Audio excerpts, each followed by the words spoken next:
Le silence qui s'abattit sur l'Éclat, l'un des restaurants les plus exclusifs de Paris, fut assourdissant. Les serveurs se figèrent en plein mouvement, les convives posèrent leurs fourchettes et le pianiste interrompit sa mélodie en pleine note. Tous les regards se tournèrent vers la table d'angle, où un milliardaire impeccablement vêtu foudroyait du regard une serveuse tremblante. Sa voix tonitruante déchira l'air, exigeant la perfection, dénigrant ses efforts et bouillonnant d'impatience.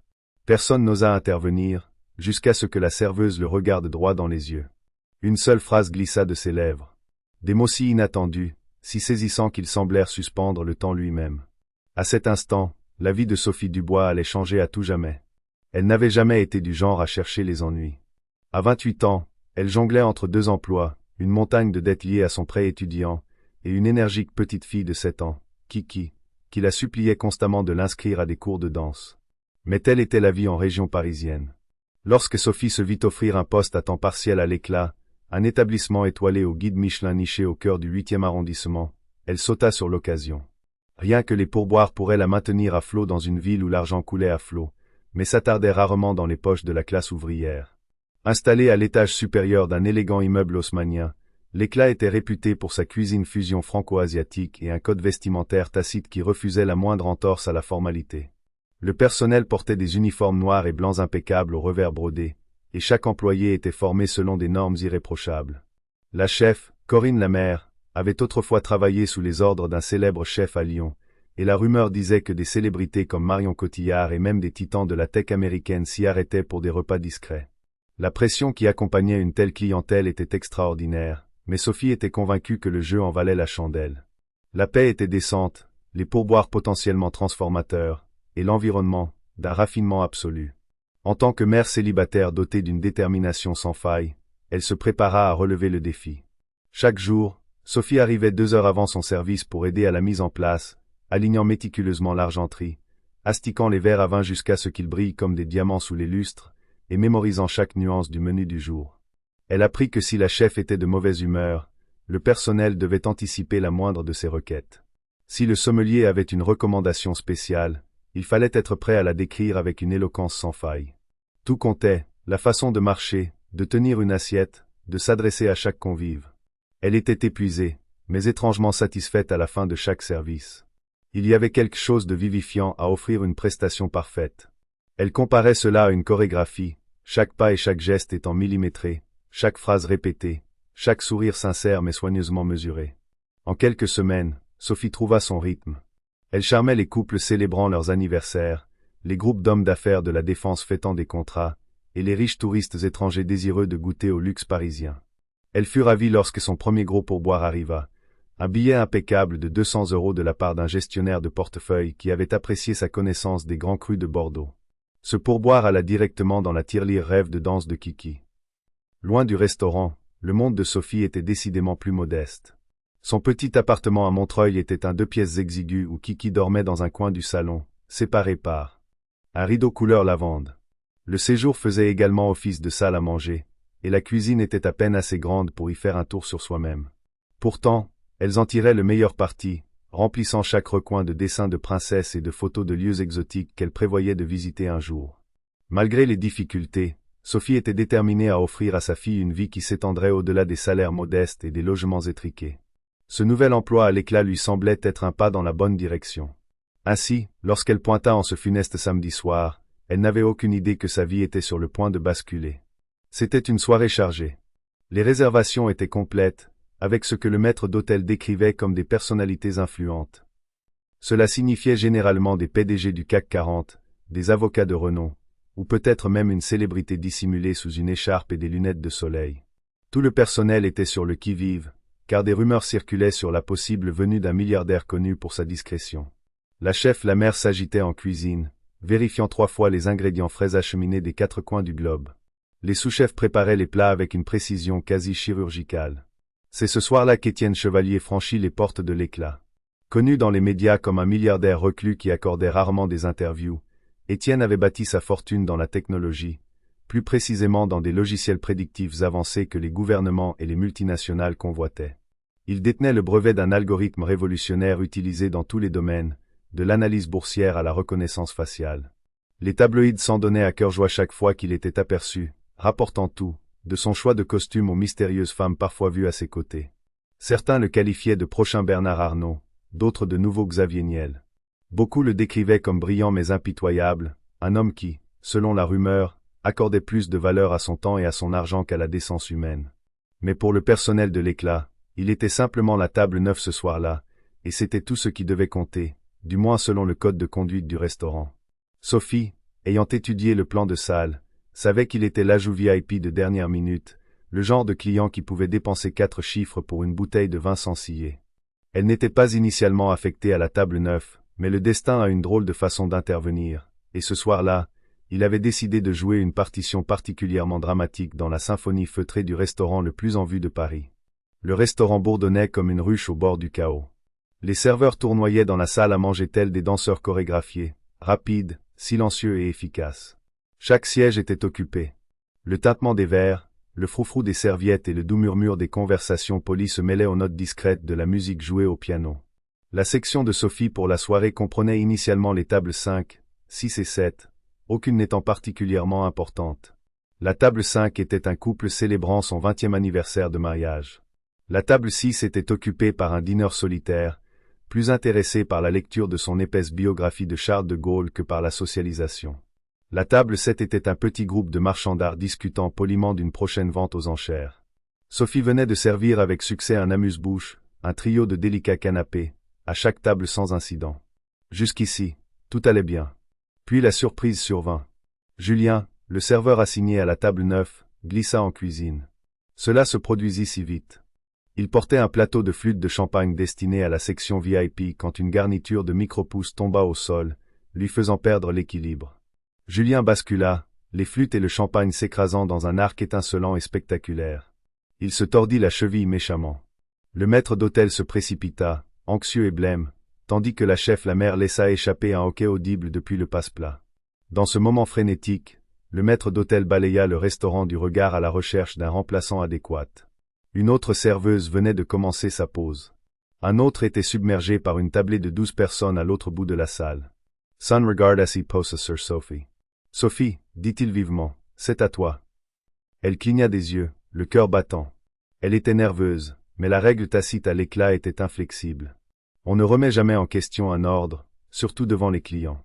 Elle hocha la tête sèchement, trouva un plateau propre et se prépara à servir Étienne Chevalier, le milliardaire reclus, réputé pour être aussi exigeant que puissant. Prenant une profonde inspiration, elle s'approcha de la table 9. Étienne Chevalier ne devait pas avoir plus de 45 ans, grand et large d'épaules, avec des cheveux poivre et cils impeccablement coiffés. Il portait un costume bleu marine sur mesure avec de fines rayures qui coûtaient probablement plus qu'une année de loyer de Sophie. À son poignet brillait une montre d'une opulence discrète, suisse sans aucun doute. À côté de lui était assis un associé, plus frêle, tout aussi bien habillé, dont Sophie apprendrait plus tard le nom, Arnaud Lefebvre. Autour d'eux, 2 gardes du corps étaient assis à des tables séparées, tentant d'être discrets, mais échouant lamentablement avec leurs costumes noirs assortis et leurs oreillettes. Sophie s'approcha, la posture droite, le regard calme. Un léger sourire se dessina sur ses lèvres. « Bonsoir, dit-elle d'une voix stable. Bienvenue à l'Éclat. Je m'appelle Sophie et je m'occuperai de vous ce soir. Puis-je commencer par vous proposer nos cocktails signature, ou préférez-vous consulter la carte des vins ?» Étienne la regarda à peine, reconnaissant à peine sa présence. Elle put voir la lueur d'agacement dans ses yeux gris acier, probablement dû au petit incident avec le champagne. Arnaud Lefebvre offrit un sourire poli, mais Étienne ne dit rien. « La carte des vins, marmonna-t-il. Vite, et si vous avez un bon millésime de Riesling, apportez-le. » Il ne leva pas les yeux de son téléphone, ses doigts volant sur l'écran. Sophie acquiesça et se dépêcha de chercher la carte des vins, ignorant le nœud qui se formait dans son estomac. Elle se rappela qu'en tant que serveuse, son travail consistait à rester calme, professionnelle et gracieuse, peu importe qui était assis à la table. C'était le credo non écrit qu'elle et ses collègues vivaient au quotidien. Être invisible quand il le fallait, être un soutien sur demande, et toujours maintenir son sang-froid. Elle se nota mentalement de vérifier dans la cave le Riesling recommandé dont la chef la mère avait fait l'éloge. Peut-être que cela lui plairait et améliorerait son humeur.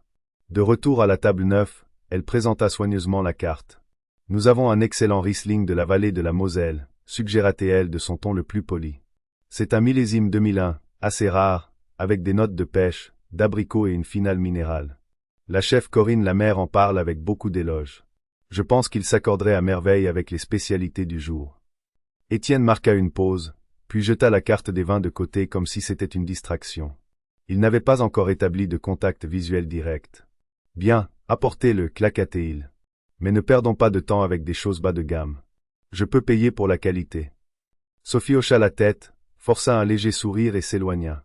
Pendant le bref instant qu'elle passa à chercher la bouteille et les verres appropriés, elle sentit une pointe d'anxiété.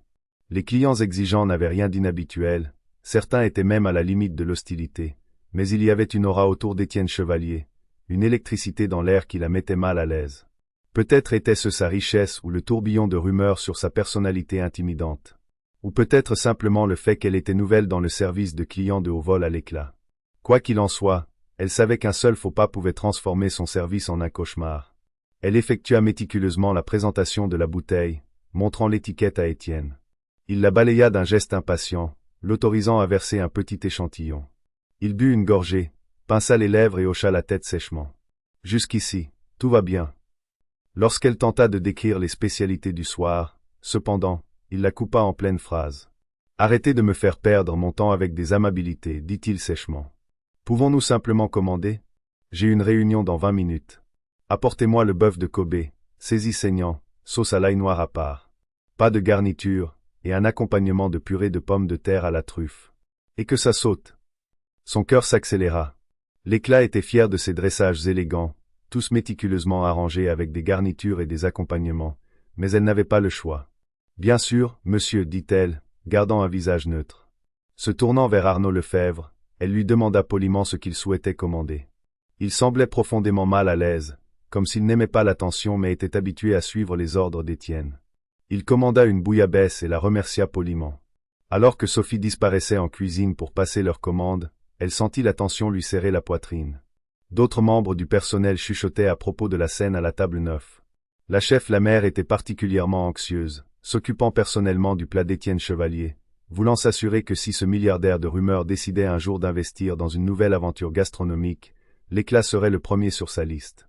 Sans le savoir, le vrai drame ne faisait que commencer. La tension était devenue une entité à part entière, un convive invisible mais pesant à la table 9. Sophie, en retournant prendre la commande, sentait les regards curieux des autres tables sur elle, attirée par l'aura glaciale émanant de l'homme d'affaires. Elle se força à maintenir un masque de professionnalisme serein, mais à l'intérieur, ses nerfs étaient à vif. En cuisine, l'atmosphère était tout aussi électrique. La chef la mère, une femme au tempérament de feu mais au talent incontesté, supervisait la préparation du bœuf de Kobe avec une concentration féroce. Saignant, pas bleu, pas à point. Saignant, répétait-elle à son sous-chef, ses yeux ne quittant pas la pièce de viande luxueuse qui grésillait sur la plaque. Et la sauce à l'ail noir, à part, dans une saucière en porcelaine, pas un simple ramequin. Pour un homme comme lui, chaque détail est un test. Sophie attendait près du passe-plat, les mains légèrement moites. Elle observait la danse précise des cuisiniers, un ballet qu'elle admirait habituellement mais qui, ce soir, semblait se dérouler au bord d'un volcan. Elle repensait à Kiki, à son visage endormi le matin même, à la promesse qu'elle lui avait faite d'économiser assez pour le stage de danse de cet été. Cette pensée était son armure. C'était pour Kiki qu'elle endurait les clients difficiles, les longues heures, l'épuisement. C'était pour lui offrir un avenir où elle n'aurait pas à baisser la tête. Lorsque les plats furent prêts, dressés avec une perfection artistique malgré les instructions restrictives, Sophie prit une profonde inspiration. Le plateau semblait peser 1 tonne, non pas à cause des assiettes, mais à cause de la charge émotionnelle qu'il transportait. Elle retourna dans la salle, naviguant entre les tables avec une grâce étudiée.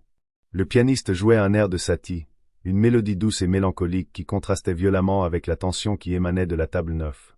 En arrivant, elle posa délicatement le bœuf de Kobe devant Étienne Chevalier, puis la bouillabaisse magnifiquement odorante devant Arnaud Lefebvre. « J'espère que vous apprécierez votre repas, dit-elle doucement, reculant pour maintenir la distance polie requise. Pendant quelques instants, un silence précaire s'installa. Étienne prit ses couverts et commença à manger, ignorant complètement Sophie. Elle s'attendait à moitié à ce qu'il aboie une plainte sur la température ou la présentation, mais à sa grande surprise, il semblait trop absorbé par ses propres pensées pour parler. Au lieu de cela, elle observa le signe de tête discret d'Arnaud, reconnaissant la qualité de la bouillabaisse, et se sentit légèrement soulagée. Mais juste au moment où elle pensait pouvoir s'en sortir indemne, le visage d'Étienne se durcit. Il posa sa fourchette, se pencha en arrière dans sa chaise et repoussa l'assiette d'un geste brusque. Serveuse, aboya-t-il, la regardant directement pour la première fois. Son cœur fit un bond à son ton autoritaire, mais elle s'approcha, maintenant une attitude calme. Oui, monsieur, répondit-elle, essayant de ne pas laisser son appréhension transparaître. Étienne désigna le steak, son expression orageuse. C'est cru, gronda-t-il. J'ai demandé saignant, pas cru. Vous essayez de me donner une intoxication alimentaire ou quoi? Sophie déglutit difficilement. Elle savait pertinemment que la cuisson de la chef la mère était impeccable. La température interne de ce bœuf de Kobe aurait été précisément celle qu'Étienne avait demandée. Mais une serveuse ne discute jamais devant un client. Je suis désolé de l'apprendre, monsieur, dit-elle d'une voix mesurée. Je peux le faire rapporter en cuisine pour le cuire davantage à votre goût. Il laissa échapper un rire sans joie, assez fort pour faire tourner quelques têtes aux tables voisines. Le cuire davantage? Je ne devrais pas avoir à me répéter. Cet endroit est censé être de premier ordre. Vous devriez savoir comment servir un steak correctement. Sophie inspira et expira, comment. Elle se rappela la petite Kiki à la maison, le loyer qui devait être payé, les pourboires sur lesquels elle comptait. Je comprends, dit-elle doucement. Laissez-moi arranger cela pour vous immédiatement. Je ne veux pas d'excuses, claqua Étienne. J'aver the solutions. Maintenant. Et pendant que vous y êtes, apportez une autre bouteille de ce Riesling. Et dépêchez-vous. Arnaud Lefebvre jeta un regard d'excuse à Sophie, mais il ne dit rien. La tension dans la salle à manger s'épaissit. Les clients voisins se tortillaient mal à l'aise, ne sachant s'il fallait continuer à regarder ou faire semblant de n'avoir rien remarqué. Sophie sentit ses joues rougir, mais elle garda une posture impeccable. Oui, monsieur, dit-elle en prenant l'assiette et en se tournant pour partir. C'est seulement alors que le milliardaire éleva la voix pour s'adresser au reste du restaurant. Pour un endroit comme celui-ci, rater un simple steak, c'est ridicule. Réalisez-vous combien d'argent on dépense pour dîner ici? On pourrait penser qu'ils embauchent du personnel compétent. Un silence glacial tomba sur les convives alors que l'éclat de voix d'Étienne résonnait contre les murs lambrissés avec élégance. Des murmures s'élevèrent dans la foule. Arnaud posa une main sur l'épaule d'Étienne, essayant de le calmer, mais Étienne le repoussa. Les oreilles de Sophie brûlaient. C'était une chose de se faire réprimander discrètement, mais c'en était une autre d'être humilié publiquement. Son sang-froid vacilla un instant, une lueur de blessure traversant son visage. Cependant, des années de difficultés lui avaient appris à rester calme sous la provocation. Elle disparut en cuisine. Demanda à la chef la mère de cuire le steak juste un peu plus longtemps, et alla chercher une autre bouteille de Riesling. La chef était furieuse de l'accusation d'Étienne et se demandait si cet homme comprenait même ce que saignant signifiait. Pourtant, leurs mains étaient liées. Le client avait toujours raison, surtout un milliardaire qui pouvait faire ou défaire des réputations. Sophie revint avec le bœuf de Kobe retouché et la nouvelle bouteille, la présentant soigneusement pour l'approbation d'Étienne. Il ne montra aucun signe de courtoisie, se contentant de lever son verre pour qu'elle le remplisse. Des rides de tension plissaient son front, et sa voix dégoulinait de dédain. Elle posa le steak devant lui. « J'espère que c'est à votre satisfaction, dit-elle, retenant toute pointe d'agressivité dans son ton. Il la foudroya du regard, mais coupa dans la viande.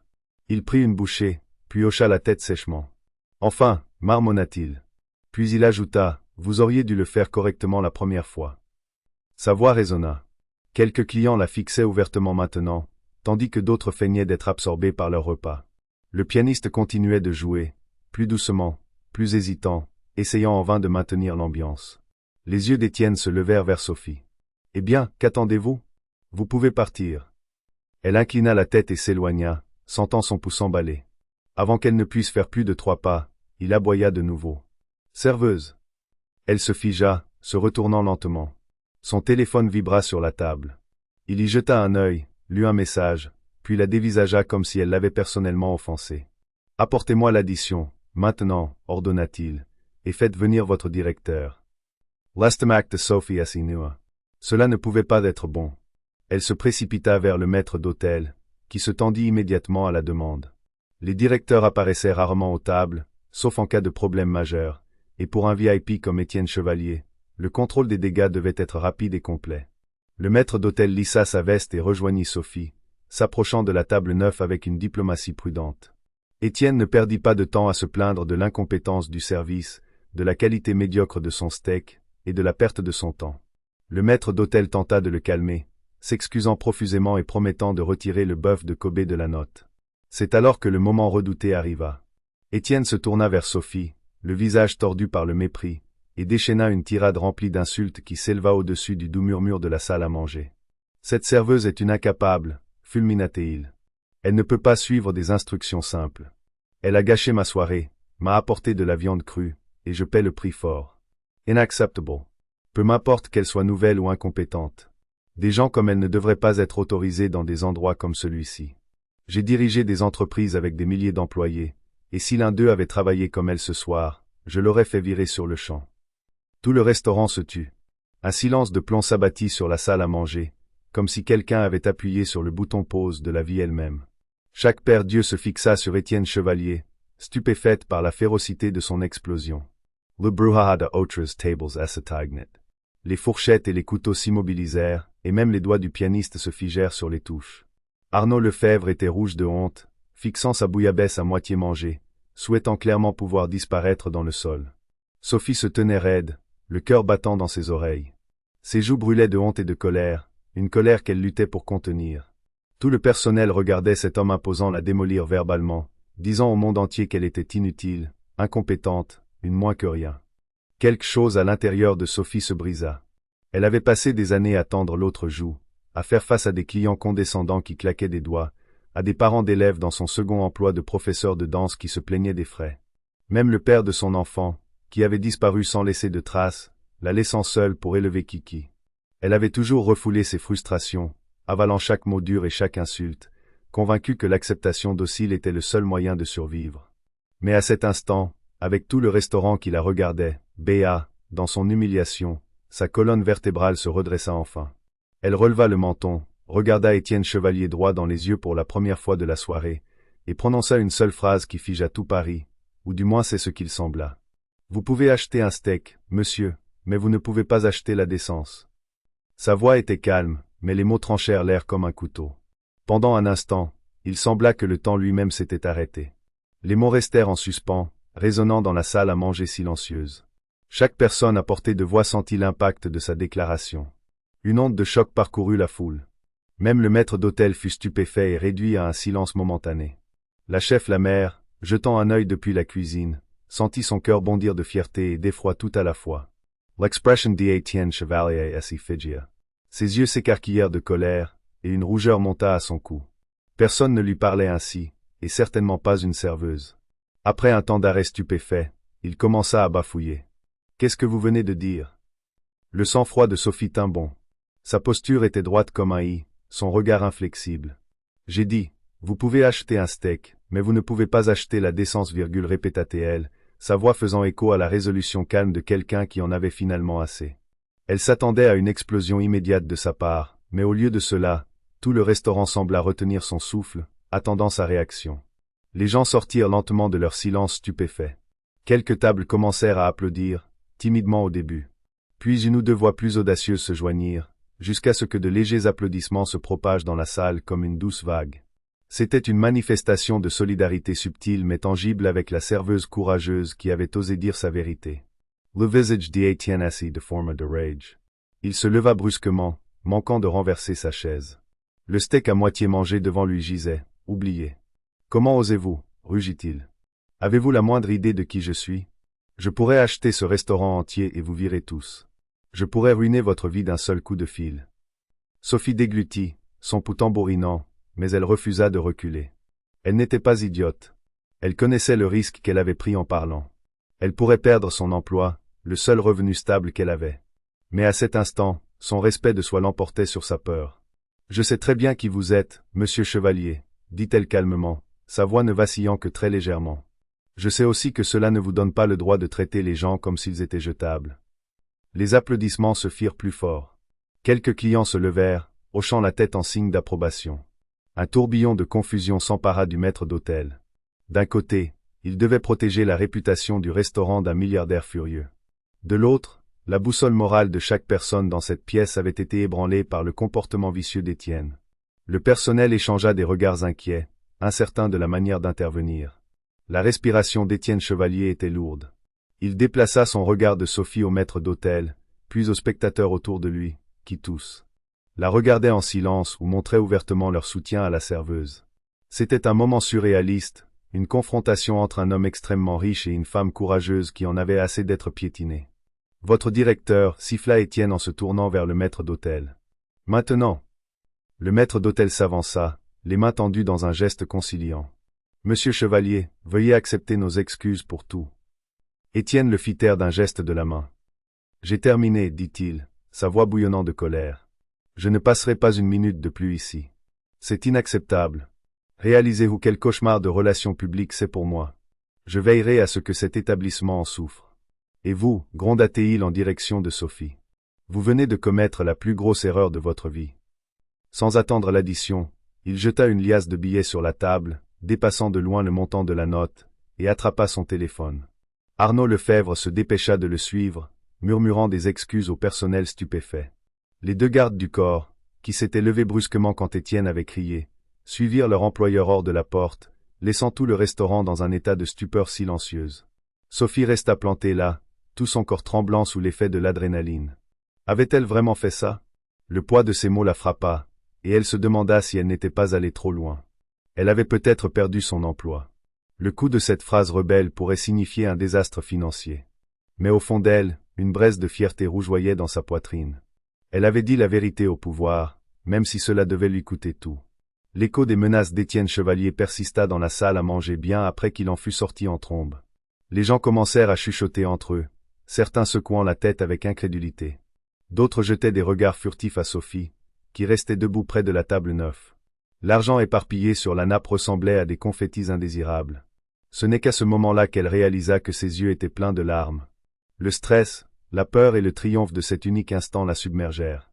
Avant qu'elle ne puisse essuyer ses yeux, le maître d'hôtel s'avança, suivi de près par la chef la mère, qui avait émergé de la cuisine. « Sophie, dit-il doucement, posant une main sur son épaule. « Ça va ?» Elle déglutit difficilement et hocha la tête, chassant les larmes. « Je suis désolée, réussit-elle à dire. Je ne sais pas ce qui m'a pris. » La chef la mère prit la parole, sa voix teintée à la fois d'inquiétude et d'admiration. « Ce qui t'a pris, ma chère, c'est le courage de tenir tête à un tyran. Je suis fier de toi d'avoir dit ta vérité, mais nous devons nous préparer aux conséquences. » Look her to Sophie, assit Sarah. « Je comprendrai si vous devez me licencier, murmura-t-elle. J'ai parlé sans réfléchir. Je n'ai pas été professionnel. Ne prenons pas de décision hâtive, intervint le maître d'hôtel. Vous avez fait ce que vous estimiez juste. Si Monsieur Chevalier met ses menaces à exécution, nous devrons y faire face.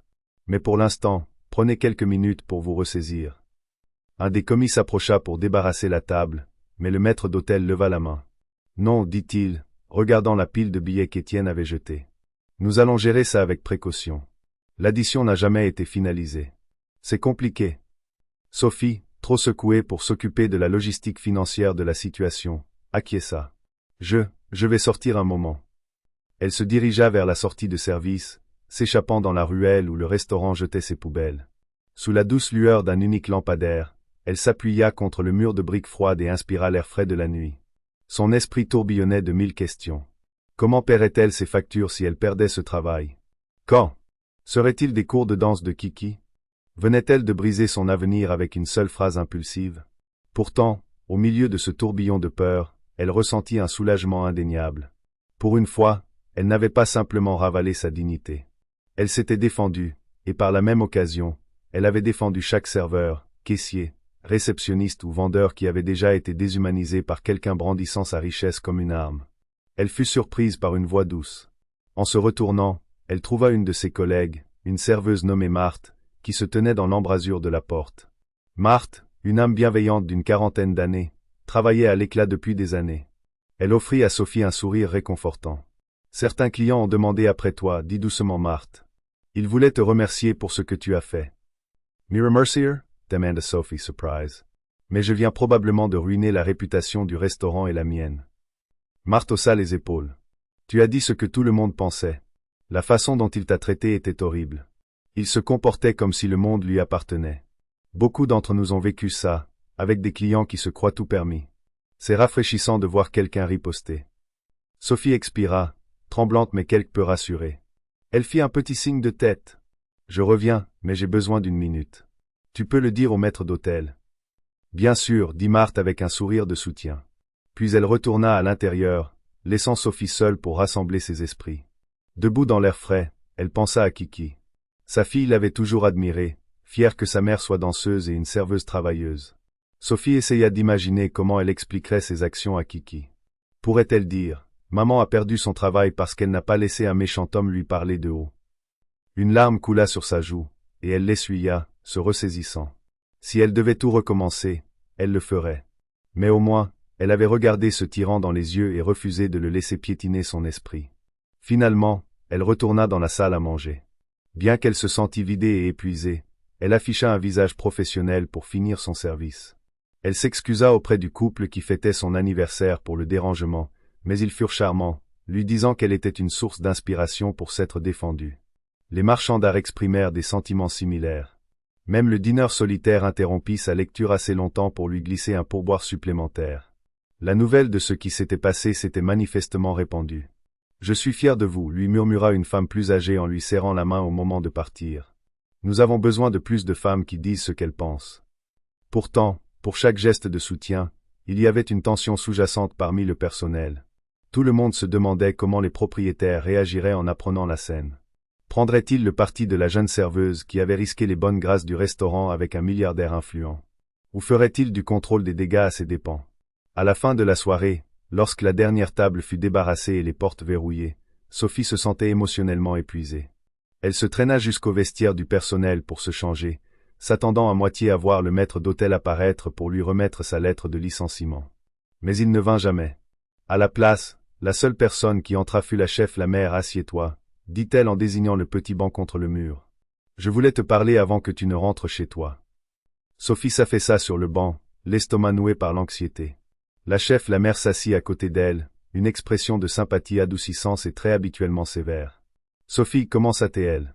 Tu as fait forte impression ce soir. » Beaucoup de nos habitués me disent déjà à quel point ils te respectent, et moi aussi. Une boule se forma dans la gorge de Sophie. Merci. Ça compte beaucoup. Mais qu'en est-il d'Étienne Chevalier? Ces menaces n'étaient pas vaines. C'est l'un des hommes les plus riches de la ville. Il pourrait ruiner la réputation de l'Éclat ou nous poursuivre en justice. Oh! La chef la mère hocha la tête gravement. Nous verrons bien. Pour l'instant, la direction n'a pas demandé ta démission, et à ma connaissance, il ne prévoit pas de le faire. En fait, le maître d'hôtel a laissé entendre que les propriétaires pourraient vouloir adopter une approche différente. Il y a beaucoup de soutien pour toi, plus que tu ne le penses.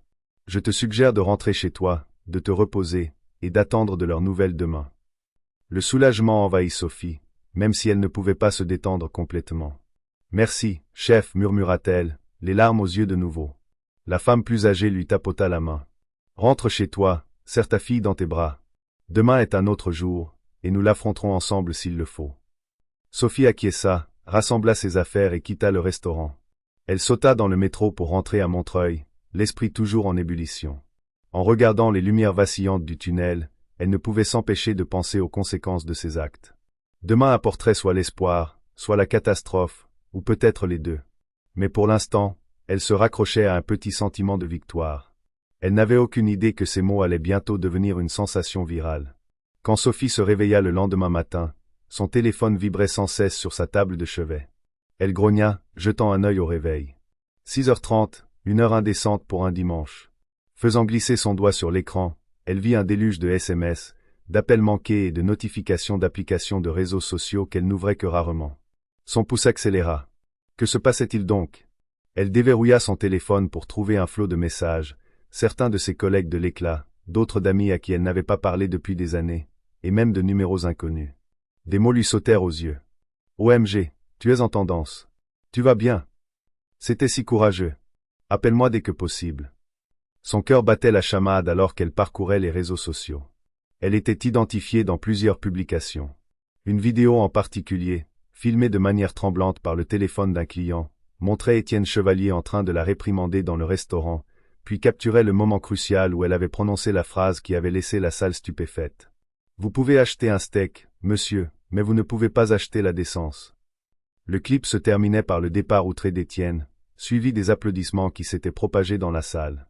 La vidéo avait déjà des centaines de milliers de vues sur Twitter et Instagram, avec des commentaires affluant à une vitesse vertigineuse. Enfin, quelqu'un a tenu tête à ce milliardaire crétin.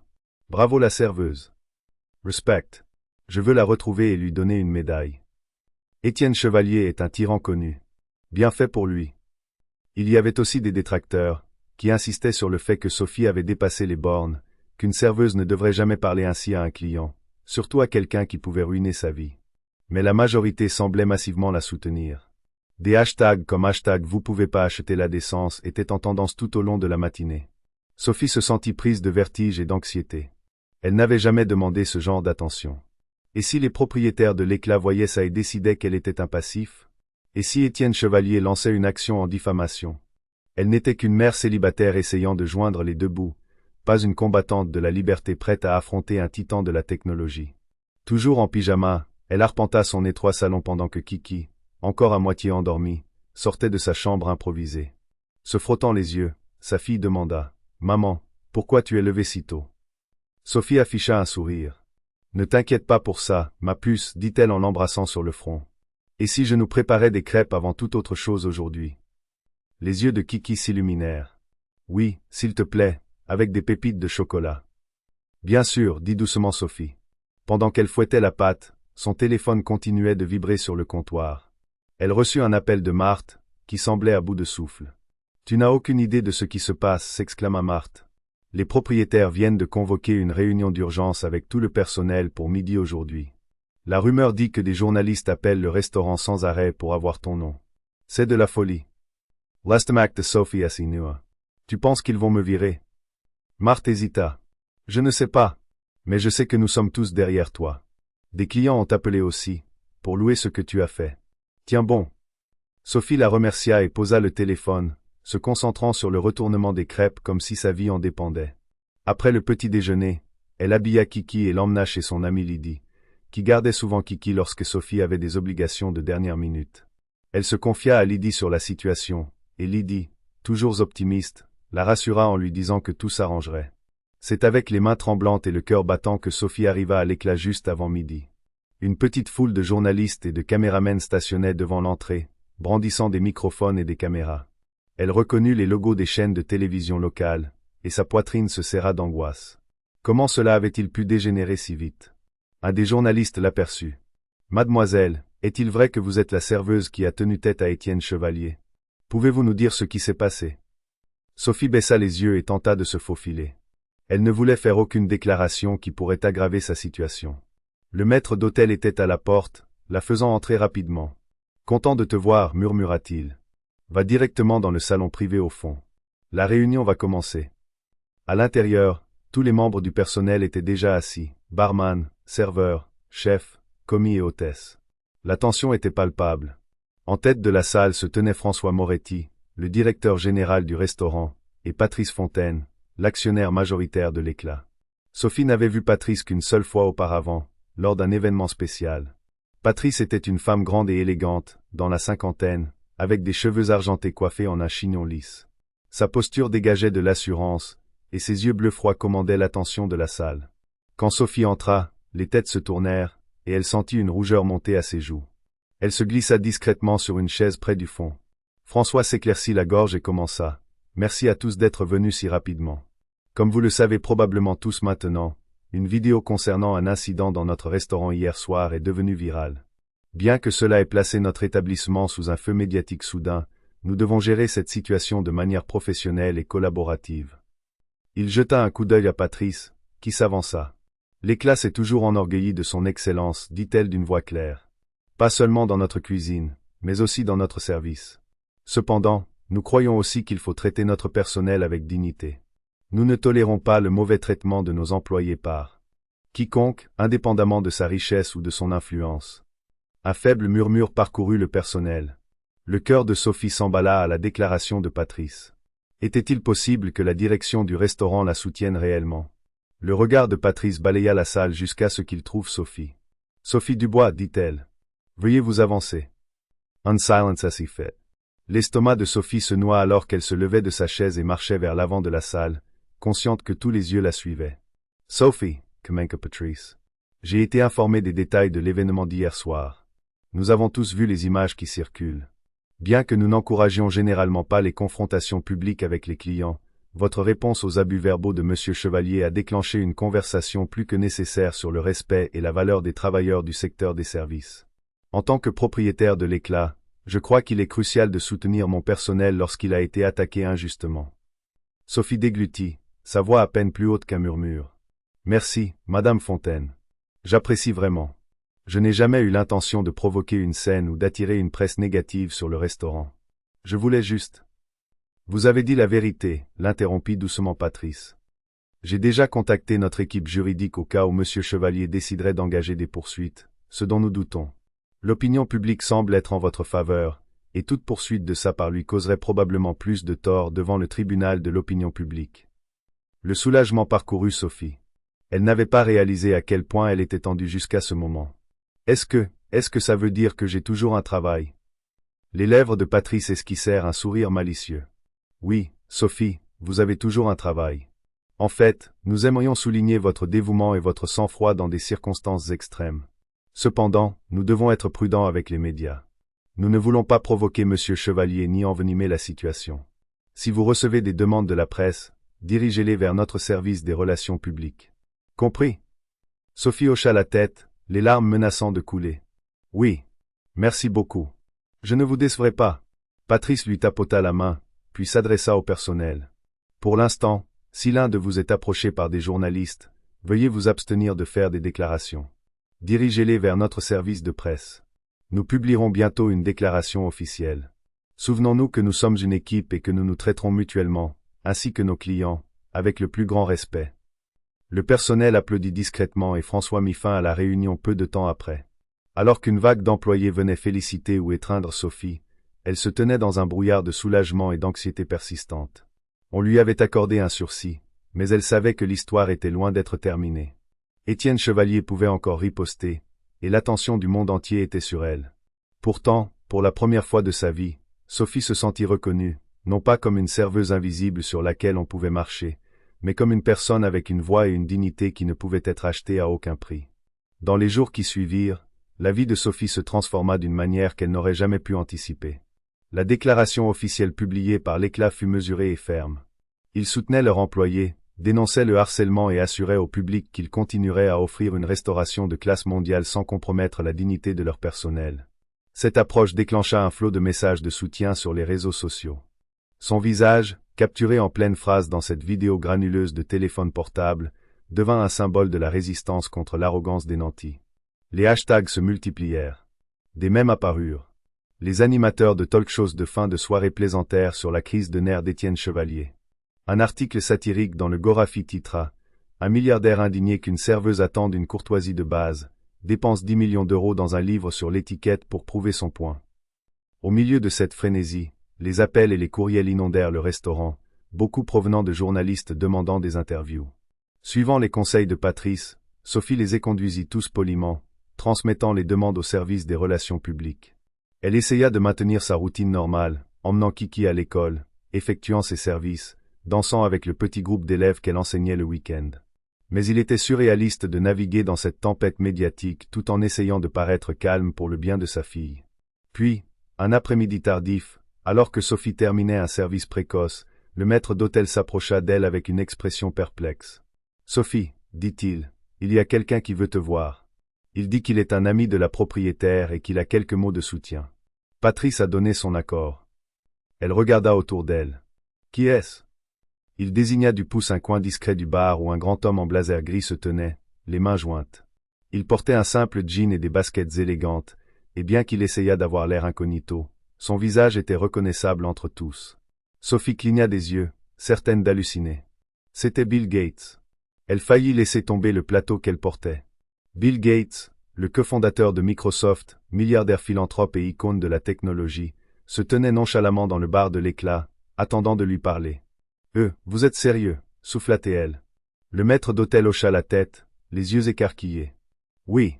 Il a dit que Patrice était une vieille connaissance et qu'il avait entendu parler de ce qui s'était passé ici. » Son esprit tourbillonnait. Pourquoi Bill Gates voudrait-il lui parler? Elle n'était qu'une serveuse.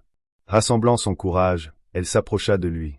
De près, il avait l'air étonnamment simple, arborant un sourire bienveillant derrière des lunettes sans prétention. « Monsieur Gates » réussit-elle à dire, sa voix teintée d'admiration. « Je suis Sophie Dubois. I'll Louis Tendit Lamaine. Ravi de vous rencontrer, Sophie, dit-il chaleureusement. J'espère ne pas vous causer de problème en passant à l'improviste. Je voulais juste vous offrir quelques mots d'encouragement. Patrice m'a parlé de l'incident avec Étienne Chevalier.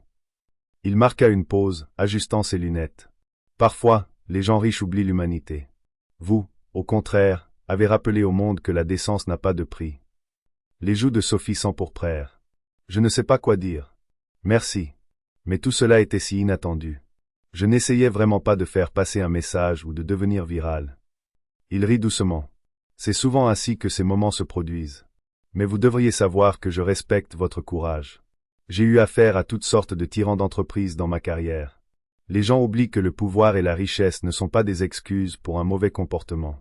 Quand Patrice m'a raconté votre histoire, j'ai décidé que je voulais vous rencontrer, si vous étiez d'accord. Elle hocha la tête, ayant à peine conscience que c'était réel. J'apprécie cela plus que je ne peux l'exprimer. Mais n'êtes-vous pas inquiet d'être vu ici? La presse pourrait.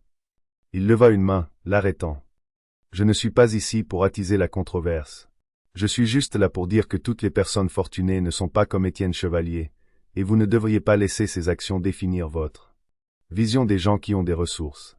J'espère aussi que vous ne vous laisserez pas intimider par ces menaces. Nous sommes nombreux à admirer votre cran. Honnêtement, j'aimerais que plus de gens s'expriment dans des situations comme celle-là. Avant que Sophie ne puisse répondre, Patrice se matérialisa, rayonnante. Elle salua Bill Gates d'un baiser amical sur chaque joue, puis se tourna vers Sophie. « Je vois que vous vous êtes rencontrés, » dit-elle, la voix remplie de fierté. Sophie, Bill et moi discutions plutôt d'une collaboration philanthropique potentielle. Nous étudions comment nous pouvons aider à soutenir les droits des travailleurs dans l'industrie de l'hôtellerie. Nous voulons nous assurer que personne d'autre n'ait à subir ce que vous avez subi. Un tourbillon d'émotions agita la poitrine de Sophie. Elle, une jeune femme originaire d'une petite ville de province, venue à Paris avec de grands rêves de danse et qui était maintenant une mère célibataire joignant les deux bouts, se faisait dire que Bill Gates et Patrice Fontaine voulaient aider des gens comme elle. C'était surréaliste. C'est incroyable, réussit-elle finalement à dire. Je n'aurais jamais imaginé que quelque chose comme ça puisse découler de cette nuit horrible. Patrice acquiesça. Nous non plus. Mais parfois, l'adversité met en lumière des problèmes qui doivent être abordés. Nous allons utiliser cet élan pour faire pression en faveur de meilleures protections et d'un plus grand respect pour les travailleurs du secteur des services, et nous aimerions que vous soyez impliqués d'une manière ou d'une autre. Sophie cligna des yeux, submergée. Impliquée? Elle ne put s'empêcher de rire nerveusement. Je ne suis pas vraiment une militante. J'ai juste dit à un milliardaire impoli qu'il ne pouvait pas acheter la décence. C'est tout. Gates eut un petit rire. Cette seule phrase a peut-être changé plus de choses que vous ne le pensez. Vous voyez, les vrais changements sociaux commencent souvent avec des individus ordinaires qui s'expriment à un moment critique, et puis tout le monde se rend compte qu'ils ne sont pas seuls dans ce qu'ils ressentent, qu'eux aussi peuvent parler. Sophie sentit les larmes lui piquer les yeux à nouveau, mais cette fois, c'étaient des larmes d'émerveillement et de gratitude. Eh bien, dit-elle d'une voix tremblante, s'il y a quoi que ce soit que je puisse faire, partager mon histoire, donner mon point de vue, je serais heureuse de le faire. Surtout si ça peut aider d'autres personnes dans ma situation. Patrice et Bill sourirent tous les deux, échangeant des regards. Nous vous contacterons, dit Patrice avec les détails. Mais pour l'instant, célébrons le fait que vous êtes toujours là, employé, et que vous avez mis en lumière un problème important. Le reste de la conversation ressembla à un rêve. Bill Gates posa des questions sur Kiki, sur le passé de danseuse de Sophie et sur la manière dont elle équilibrait son emploi du temps chargé. Il écouta attentivement, faisant preuve d'une curiosité et d'une gentillesse authentique, tout le contraire de l'arrogance brusque d'Étienne Chevalier. Quand il partit enfin, tout le personnel était en effervescence. Patrice s'assura que la rencontre reste discrète, laissant Bill sortir par une porte latérale pour éviter la presse. Moins d'une heure plus tard, Sophie était sur le chemin du retour, la tête lui tournant. Elle devait encore récupérer Kiki chez Lydie et trouver quoi faire pour le dîner. Mais elle portait un nouveau sentiment de détermination, porté par des alliés inattendus. La confrontation avec Étienne Chevalier avait déclenché une vague d'épreuves, mais aussi un courant de compassion et d'activisme qu'elle n'aurait jamais imaginé possible. Au cours des semaines suivantes, la frénésie médiatique commença progressivement à s'apaiser, remplacée par des conversations réfléchies sur les normes de l'industrie des services. Sophie continua de travailler à l'éclat, bien qu'elle remarquât une augmentation de clients curieux qui la reconnaissaient de la vidéo virale. Certains venaient par pure curiosité, espérant apercevoir la célèbre serveuse, mais beaucoup arrivaient avec une admiration sincère, laissant de généreux pourboires et des mots d'encouragement. Un soir, Patrice organisa une réception privée à l'éclat, invitant des leaders de l'industrie, des personnalités philanthropiques et quelques journalistes triés sur le volet. Le but était de lancer une nouvelle initiative, Projet d'essence, une fondation visant à promouvoir la protection des travailleurs, la formation contre le harcèlement et l'autonomisation des employés du secteur des services. Patrice présenta Sophie comme le catalyseur inattendu de ce mouvement. Debout devant le micro dans la salle à manger doucement éclairée, vêtue de son uniforme de serveuse noire, Sophie se sentait à la fois terrifiée et exaltée. Elle regarda la foule, des chefs, des restaurateurs, des militants, et même quelques célébrités. Bill Gates se tenait aux côtés de Patrice, hochant la tête en signe de soutien silencieux. Sophie prit une profonde inspiration. « Bonsoir », commença-t-elle, la voix légèrement tremblante. « Je n'aurais jamais pensé me tenir ici, à parler devant une assemblée de personnes aussi distinguées. Il y a un mois, j'étais juste une serveuse essayant de subvenir aux besoins de ma fille et de bien faire mon travail. Mais une nuit, tout a changé. J'ai prononcé une seule phrase à un homme puissant, et elle a résonné bien au-delà de ma condition. J'ai appris depuis que parfois, il suffit d'un moment de courage pour mettre en lumière un problème systémique, un problème qui affecte des millions de personnes dans l'industrie des services. » Elle marqua une pause, rassemblant ses pensées. « Je ne suis pas ici pour diaboliser qui que ce soit, mais je veux rappeler à tout le monde que le respect n'est pas une option. C'est un droit humain fondamental. Si nous pouvons créer un environnement où aucun serveur, caissier, agent d'entretien ou femme de chambre ne se sent impuissant face au harcèlement, alors nous aurons accompli quelque chose de bien plus grand qu'un simple moment viral. » Des applaudissements s'élevèrent de l'auditoire, doux mais sincères. Une vague de chaleur envahit Sophie, et elle sourit, se rappelant l'époque où elle était trop timide même pour tenir tête à ses professeurs de danse au conservatoire. Maintenant, elle s'adressait à une salle remplie de personnalités influentes, les exhortant à promouvoir la décence.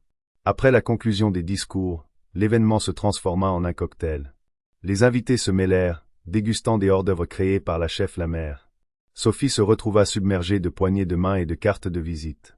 Une actrice de cinéma très en vue, connue pour son militantisme, dit à Sophie « J'aurais aimé avoir votre courage quand je travaillais comme serveuse à mes débuts. » Un restaurateur plus âgé en costume blanc hocha la tête solennellement et dit « Vous m'avez rappelé pourquoi je me suis lancé dans l'hôtellerie en premier lieu, pour servir et respecter les gens. » Plus tard, alors qu'elle sirotait une eau tonique près du bar, Bill Gates s'approcha, lui offrant un sourire rassurant. « Bien joué, dit-il. Vous avez géré ce discours comme une pro. » Elle rit, gênée. « Mes jambes tremblaient tout le temps. Parler en public n'est pas vraiment mon truc. » Il haussa un sourcil avec bienveillance. « Vous sembliez à l'aise. Peut-être que c'est naturel chez vous. » Il jeta ensuite un coup d'œil à Patrice, qui était engagé dans une conversation animée avec un groupe de journalistes, et baissa la voix. « Je voulais vous faire savoir que nous, Patrice et moi, envisageons de vous proposer un rôle plus formel dans le projet d'essence. Évidemment, ce serait entièrement votre choix. Nous ne voudrions pas vous mettre la pression, mais nous pensons que votre voix authentique est incroyablement précieuse. » Les yeux de Sophie s'écarquillèrent. « Un rôle ? Comme travailler pour la fondation. » Il hocha la tête. « À temps partiel ou à temps plein, ce que vous pouvez gérer. Nous savons que vous avez des responsabilités avec votre fille, et nous ne vous demanderions jamais de quitter votre emploi à l'éclat si vous ne le souhaitez pas. Mais nous aimerions que vous soyez une ambassadrice, une sorte de porte-parole, voyageant avec nous pour parler de l'autonomisation des travailleurs. Nous pouvons fournir une compensation, bien sûr, et nous pouvons adapter l'emploi du temps à votre disponibilité. » Son esprit s'emballa. Cela semble incroyable, mais aussi terrifiant. Je n'ai jamais rien fait de tel. I'll offered un sourire aimable. Pensez Y, parlez-en avec vos proches. L'offre tient, quand vous serez prête. Sur ce, il lui fit un signe de tête amical et s'éclipsa. Sophie expira, ses pensées tourbillonnant. Elle se souvint du jour où elle avait commencé à l'éclat, de son anxiété et de son espoir, du chemin parcouru depuis ce moment. Maintenant, elle avait des opportunités dont elle n'avait jamais rêvé, nées d'une confrontation qu'elle n'avait jamais demandée, mais qu'elle avait courageusement affrontée. De l'autre côté de la salle, la chef la mère croisa son regard et lui fit un clin d'œil. Le souvenir de cette nuit tristement célèbre revint, Étienne Chevalier criant, la rabaissant, agissant comme s'il possédait le restaurant et chaque âme qui s'y trouvait. Elle se souvint de la seule phrase qu'elle avait prononcée et qui avait tout changé. « Vous pouvez acheter un steak, monsieur, mais vous ne pouvez pas acheter la décence. » À cet instant, elle réalisa qu'elle était tombée sur quelque chose de bien plus grand qu'elle. Au moment où elle rentra chez elle cette nuit-là, Kiki dormait déjà dans son lit. Sophie entra sur la pointe des pieds, déposa un baiser délicat sur le front de sa fille, et se dirigea vers son salon exigu, où elle s'effondra sur le canapé. Elle regarda autour d'elle le chaos familier, des chaussons de danse près de la porte, les crayons de Kiki éparpillés sur une table, un panier de linge attendant dans un coin. C'était une vie humble, mais c'était la sienne. Son téléphone vibra. Elle vérifia l'écran pour voir une notification, un courriel de Patrice. Objet, suivi projet d'essence. Le cœur battant, elle l'ouvrit. Sophie, merci pour votre merveilleux discours de ce soir. 6 juin. Plus d'informations sur le rôle formel que nous aimerions vous offrir. N'hésitez pas à me faire part de vos réflexions. Nous croyons que vous pouvez faire une réelle différence. Cordialement, Patrice Fontaine. Un tourbillon d'espoir et d'appréhension traversa Sophie. Elle posa le téléphone, sachant qu'elle avait besoin de temps pour réfléchir. Pourrait-elle vraiment endosser un tel rôle, voyager et parler en public? Était-ce sage de quitter ou de réduire ses heures à l'éclat, un revenu dont elle dépendait encore désespérément? Pourtant, si cette opportunité lui permettait de mieux subvenir aux besoins de Kiki et d'aider des millions d'autres travailleurs du secteur des services, ne valait-elle pas la peine d'être envisagée? Elle ne put s'empêcher de sourire en se remémorant ses propres mots. Vous pouvez acheter un steak, monsieur, mais vous ne pouvez pas acheter la décence. Ce moment de bravoure spontanée avait ouvert une porte vers un nouvel horizon. Elle ne savait pas exactement où ce chemin menait, mais elle sentait une vague de confiance la traverser. Peut-être, juste peut-être, était-elle en train de découvrir un but qu'elle n'avait jamais imaginé. La vie, réalisa-t-elle, avait une drôle de façon de transformer une seule phrase en un mouvement entier. Et ainsi se termine l'histoire de comment une mère célibataire luttant pour joindre les deux bouts s'est retrouvée à l'épicentre d'un moment de changement culturel dans l'un des restaurants les plus prestigieux de Paris.